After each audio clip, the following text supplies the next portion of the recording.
El silencio nos arropó como la nieve a las montañas de Jotakadake. Solo el cantar del bambú acompañaba los tenues sonidos del maestro mientras almorzaba el plato de arroz y verduras. ¿Hasta cuándo estará en nuestro pueblo? Se me resbaló la pregunta por los labios. Estaré mientras me necesiten. Así pasaron los meses hasta que el anciano del pueblo, Hiromasa, perdón, quien era el gran sabio y consejero de todos, enfermó. Estábamos muy tristes porque nuestro gran maestro se debilitaba. El día que Akiyama visitó a Hiromasa, este le sonrió complacido. Se dice que nadie entendió el porqué de aquella sonrisa. Una noche hubo una terrible disputa entre dos familias del pueblo y al acudir a Hiromasa para resolverla, este no tenía ni fuerzas para hablar. ¿Y el señor misterioso no nos puede ayudar? Otra vez las palabras se me escaparon antes que pudiera detenerlas. Quizás el niño tenga razón, dijo alguien. Con todas las miradas sobre mí, los guié hasta el maestro Akiyama. Al llegar, nos recibió con su rostro serio y dijo, el problema está resuelto desde el momento en que pidieron ayuda. Un mar de confusión recorrió el espacio que ocupaba bajo el amplio y estrellado cielo. Nos sentamos alrededor de una fogata y el maestro Akiyama, luego de escuchar a las dos familias, les ofreció una solución que nos dejó boquiabiertos por su extraordinaria sencillez. De ahí en adelante todos acudíamos a él para consultarle cualquier situación que se nos presentara. Él, en cambio, prefería mantenerse lejos de todos menos de mí. Me buscaba para hablarme de asuntos importantes, indagaba y analizaba mis opiniones, cuestionaba mis decisiones con respecto a la forma de ayudar a los demás, me hacía sentir importante y a su vez pequeñito, como si fuera un insecto de esos que se esconden bajo las hojas. Una mañana me invitó a meditar con él en la montaña. Traté de concentrarme, pero mi mente no lograba aquietarse. Mis pensamientos se enredaban como madejas de lana. Suji, vamos poco a poco, no es perfección, es progreso. Esas fueron sus sabias palabras.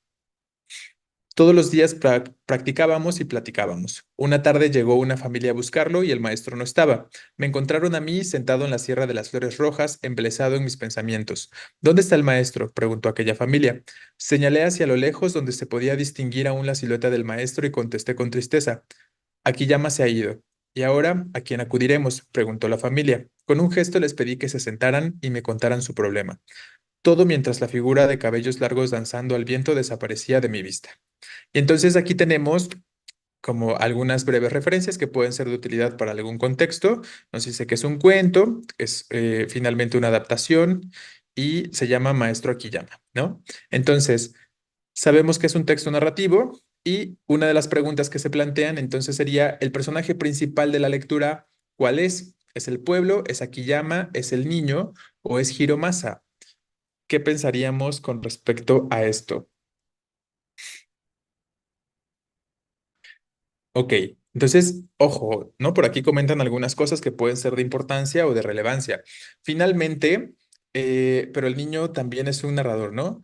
Claro, y recuerden que eso puede suceder, ¿eh? O sea, recuerden que el narrador también puede ser el personaje de la historia principal o un personaje secundario o algo parecido. Entonces, no hay ningún problema con que recuerden que ese se llama narrador en primera persona protagonista, ¿no? Entonces, ese es el tipo de narrador que podríamos identificar definitivamente acá. Exacto, un narrador protagonista. Entonces, no hay problema con que consideremos que el niño es un personaje, pero que también sea el narrador, ¿no?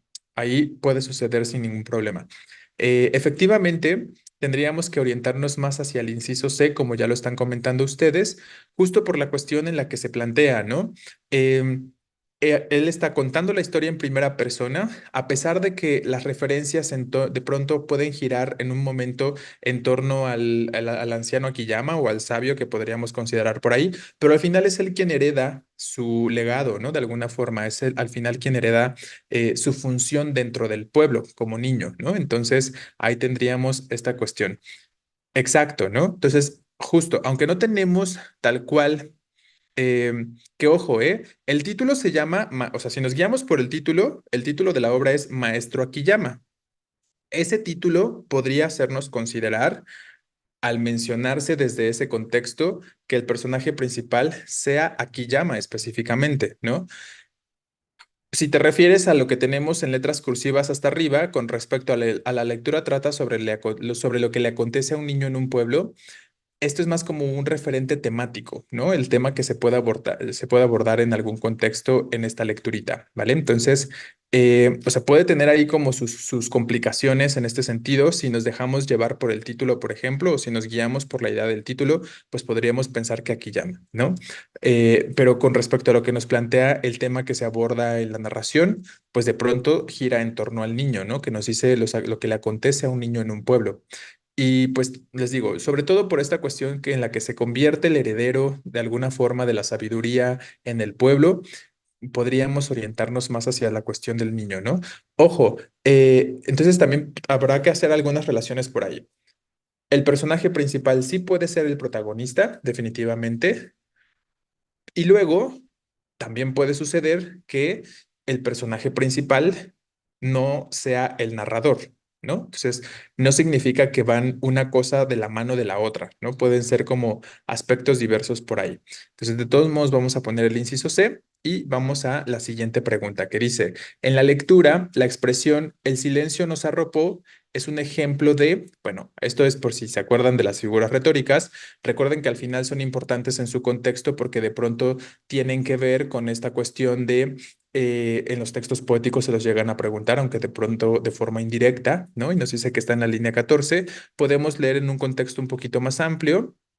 Y nos dice, el silencio nos arropó como la nieve a las montañas de Jotakadake, ¿no? Em, Ojo, aquí la sección que nada más nos está señalando es el silencio nos arropó. Exacto, no abarca hasta las montañas de Jotakadake, ¿no? Exacto. Entonces, si en me parece que si en la pregunta se estableciera la cuestión de como la nieve a las montañas de Jotakadake, sí sería una cuestión de símil, ¿no? Si abarcara todo, exacto. Pero lo que nos retoma aquí, entre comillas, nada más es esta primera parte. El silencio nos arropó, ¿vale? Entonces, como algunos lo comentan, parece ser que le está dando una característica humanizante, ¿no? Como que el silencio tiene la capacidad de abrazar, que el silencio tiene la capacidad de cubrir, ¿no? Con un manto o algo parecido. Eso puede ser una consideración, ¿vale? Pero ¿cómo se llama esta figura en la que sucede como la personificación? Bueno, pues ya se las estoy diciendo, ¿no? Sería, en todo caso, si esa fuera la cuestión, tendríamos entre las opciones de respuesta personificación o prosopopeya, ¿no? Pero no está dentro de las posibilidades. Entonces, hipérbole, pues tampoco se trata de una exageración, así que tendríamos que decantarnos mayormente por metáfora o por metonimia. Entonces, en ese sentido, sí nos guiaríamos efectivamente por la idea de la metáfora, ¿no? Les reitero, idealmente para que podamos identificar la cuestión del símil, deberíamos tener señalado entre comillas todo el segmento, ¿no? Desde el principio hasta el punto y coma, ¿vale? Bien, vamos con la 3. En la lectura, la expresión las palabras se me escaparon se refiere a que el niño, ¿qué pasa con el niño cuando dice las palabras se me escaparon en esta parte 35? Y el señor misterioso no nos puede ayudar. Otra vez las palabras se me escaparon antes que pudiera detenerlas. Contuvo sus pensamientos, se expresó de forma impropia, dijo ingenuamente lo que pensaba o se sintió inseguro en lo que dijo.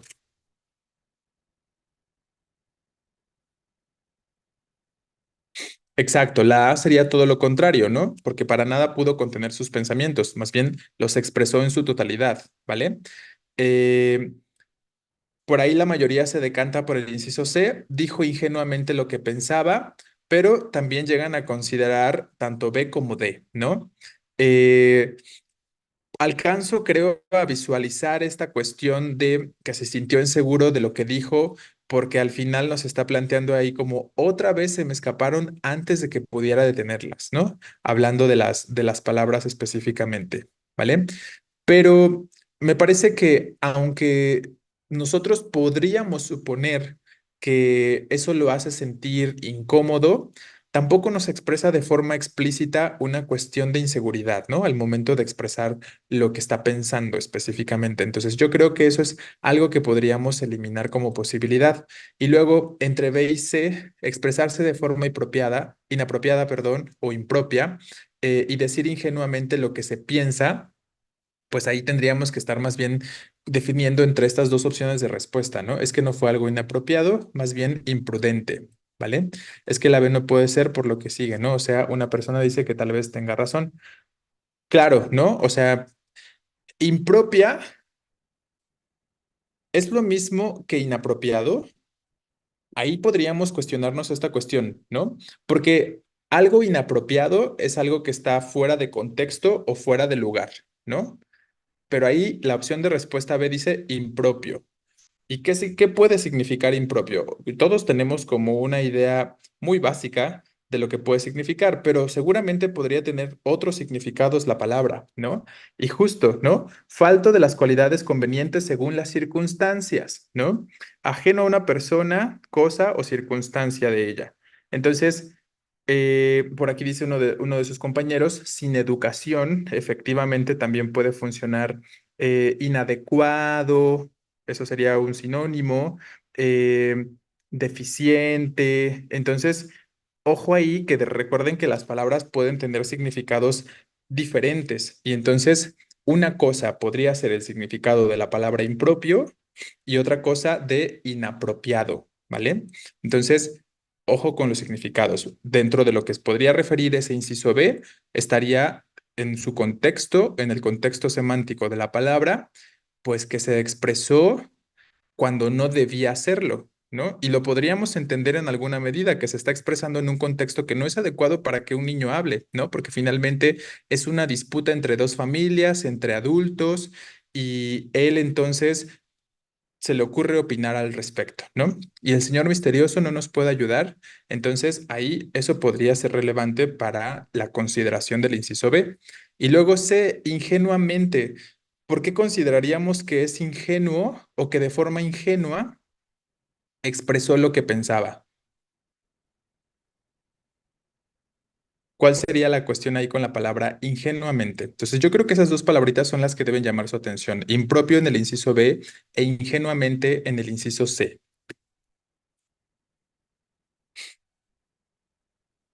Sabemos que ingenuamente se deriva de ingenuo, pero ¿cuál sería la idea ahí?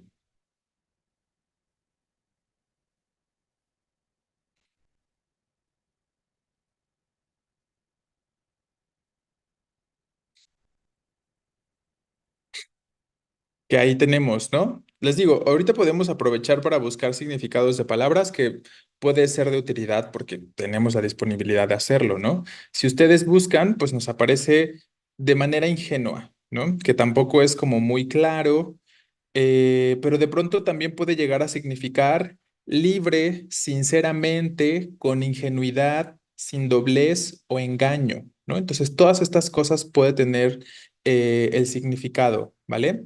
Claro, ingenuo es que es lo que les digo, ¿no? Regularmente tenemos una relación muy básica, todos solemos tener una relación esencial y básica en cuanto al significado de una palabra. Pero es lo que quiero que quede un poquito claro con estas preguntas y con estas opciones que se nos están planteando, ¿no? A veces las palabras pueden tener más de un sentido, más de un significado del que idealmente tendríamos que estar alertas, ¿no? O tendríamos que llegar a tener en consideración. Por eso es importante que obviamente también atendamos al contexto y tal, ¿no? Entonces, ingenuamente sí, lo ingenuo lo relacionamos con lo tonto, con lo que no es malicioso, con lo que no tiene malicia, pero les digo, ¿no? O sea, también podríamos considerar la idea de libre, de sin doblez o engaño, o sea, con verdad se estaría expresando en ese sentido o de manera sincera, ¿no? Específicamente. Entonces, esta sí me parece un poquito complicada en realidad, ¿eh? Más allá de que para en un principio haya podido parecer una respuesta simple, a mí me parece que puede ser más bien una respuesta o una elección un tanto compleja entre estas dos opciones, ¿no? Se expresó de forma impropia o dijo ingenuamente lo que pensaba. Inocencia, claro, también eso puede referir la idea de ingenuamente, pues al final es un niño, ¿no? Entonces, ¿qué elegimos como respuesta? O qué, al final, ¿qué elegirían como respuesta? Ok, bueno, por ahí sigue existiendo como esta ambigüedad un poquito. Vamos a ir por la que la mayoría está considerando, que es el inciso C, dijo ingenuamente lo que pensaba, en el sentido en el que justo como lo comenta uno de sus compañeros, pues al final es un niño, ¿no? Es un niño que simplemente expresa lo que piensa, que no existe una malicia detrás de hacerlo y en ese sentido lo vamos a considerar, ¿no? De todos modos, cuando se haga la revisión, Vamos a ver qué nos confesamos para contestar. ¿Cómo que nos confesamos para contestar? Entonces, vamos a ver de todos modos qué nos arrojan los resultados y ahí vamos a ir calibrando lo que sea necesario, ¿no? 4. En la lectura, la palabra indagaba en la línea 55. Estos son útiles porque les ayuda a pensar en situación de sinónimos y de antónimos con palabras que no son tan sencillas o con palabras que no son tan simples. Entonces, de pronto, también vienen bien estos ejercicios, les digo, para que practiquen un poquito esta parte de relaciones semánticas. Entonces, en el contexto de este fragmentito, ¿qué significa indagaba en la línea 55? Nos dice, me buscaba para hablarme de asuntos importantes, indagaba y analizaba mis opiniones. Entonces se refiere a que las corregía, las mejoraba, las evaluaba o las buscaba. ¿Cuál sería sinónimo en ese contexto?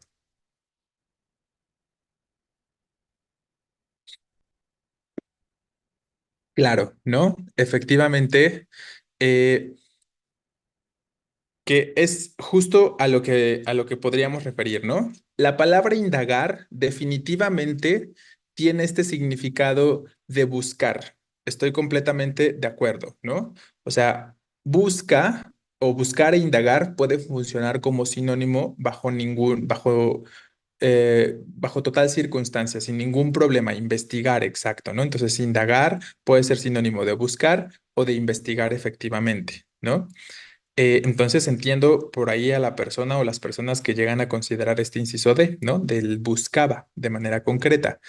Em, y el evaluaba, ¿desde dónde podríamos referir este sentido para la palabra o para el verbo indagar?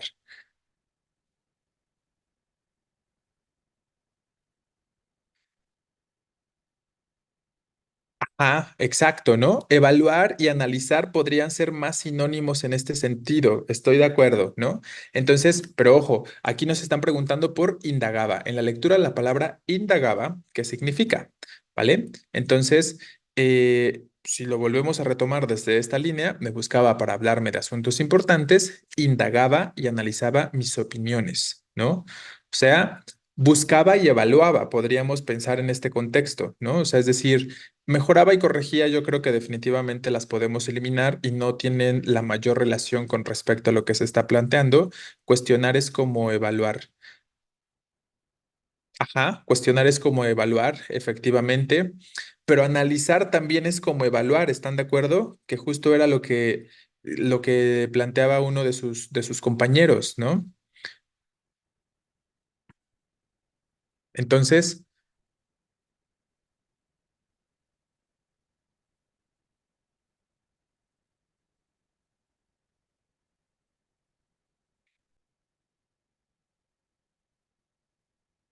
vean cómo de pronto no es tan, tan, tan sencillo como de pronto lo podría parecer, ¿no?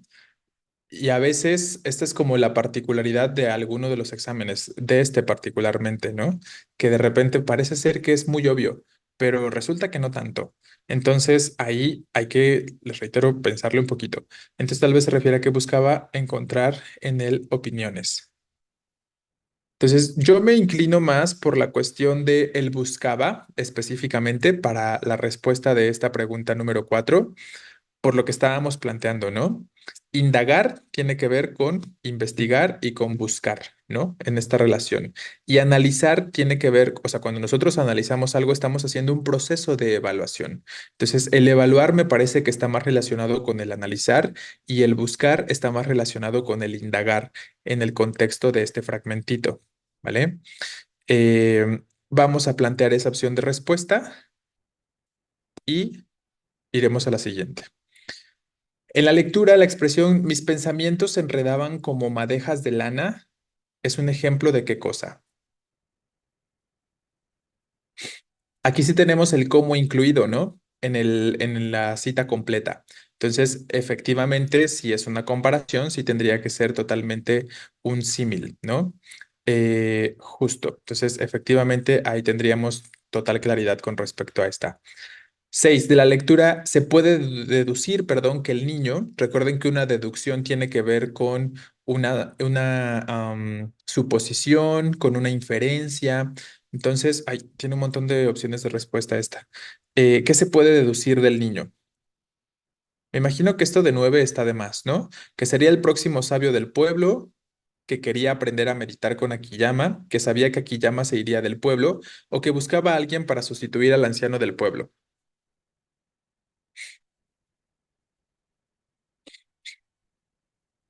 Claro, ¿no? Por el final nos lo dice de manera bastante evidente o de manera bastante clara. Recuerden que cuando se trata de una deducción, significa que no me lo dicen textualmente, pero yo lo puedo suponer a partir de algo que sucede en el texto. Y recuerden que lo que sucede en el texto al final es justo esta cuestión o este aspecto, ¿no? Que nos dice por ahí llegan a preguntarle por el anciano y dice, señalé hacia lo lejos, donde se podía distinguir aún la silueta del maestro y contesté con tristeza, aquí llama se ha ido, y ahora ¿a quién acudiremos? Con un gesto les pedí que se sentaran y me contaran su problema, todo mientras la figura de cabellos largos danzando al viento desaparecía de mi vista. Entonces, entendemos que el niño tomará el lugar del anciano, ¿no? Que al final pues fue una forma de estarlo preparando porque recuerden que meditaban juntos, como que lo estaba instruyendo y tal, ¿no?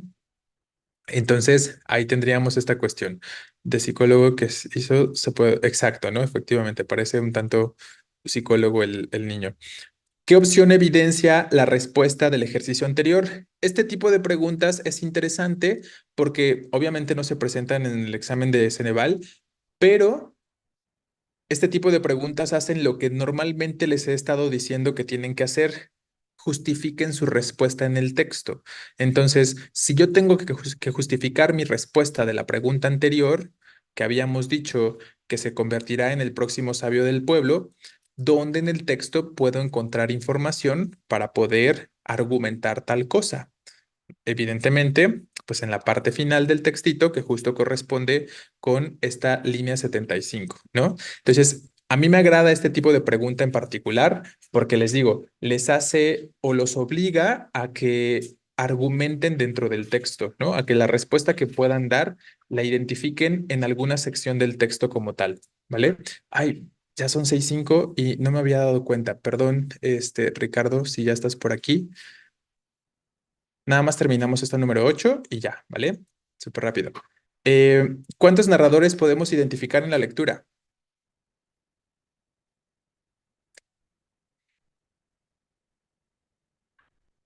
Claro, completamente uno, ¿no? No personajes, sino narradores. Todo se cuenta en primera persona. Entonces, todo se cuenta desde la perspectiva del niño. Así que efectivamente tendría que ser este inciso A. Bueno, chicos, lo vamos a dejar aquí. Vamos a plantear nuestras respuestas para las